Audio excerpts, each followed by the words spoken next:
आणि अमरावतीतनं एक मोठी बातमी। अमरावतीत शिवसेना पदाधिकाऱ्याच्या गाडीवर गोळीबार करण्यात आला। शिंदेगडाचे गोपाल आरबट यांच्या गाडीवर हा गोळीबार झाला। मध्यरात्रीच्या सुमारास गाडीवर 3 गोळ्या झाडल्याची माहिती आहे।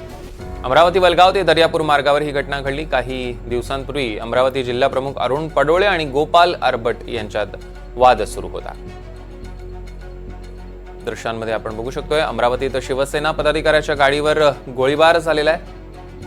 शिंदेगडाचे गोपाल आरबट यांच्या गाडीवर हा गोळीबार आणि मध्यरात्रीच्या सुमारास गाडीवर 3 गोळ्या झाडण्यात आल्या। आपण बघू शकतोय शुभम बायस्कर आपले प्रतिनिधी आपल्या सोबत फोन लाईन वरून जोडले गेलेत। शुभम, नेमकं काय घडलं? सौरभ, शिवसेने शिंदे गटाचे अमरावतीचे जिल्हा प्रमुख आहेत गोपाल आरबट, त्यांच्या इनोवा कारवर मध्यरात्री गोळीबार झाल्याची घटना घडली आहे। ही घटना वलगाव ते दर्यापूर मार्गावर घडली। आपण जर पाहिलं तर अमरावती शहर पोलिसांचे जे 2 डीसीपी आहेत ते दोन्ही डीसीपी या घटनेचा तपास करत आहेत। वलगाव पोलीस ठाण्याच्या हद्दीतली ही घटना आहे।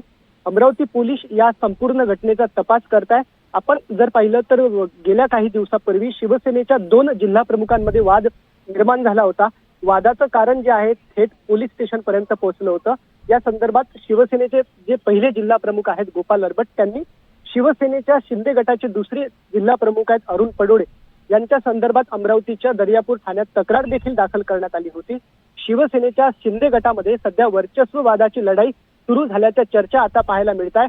नेमकं या घटनेला वर्चस्ववादाची किनार आहे का? दोन्ही जिल्हा प्रमुखांच्या वर्चस्ववादाची ही ठिणगी पिटलेली आहे का? त्यातूनच हा हल्ला झालाय का?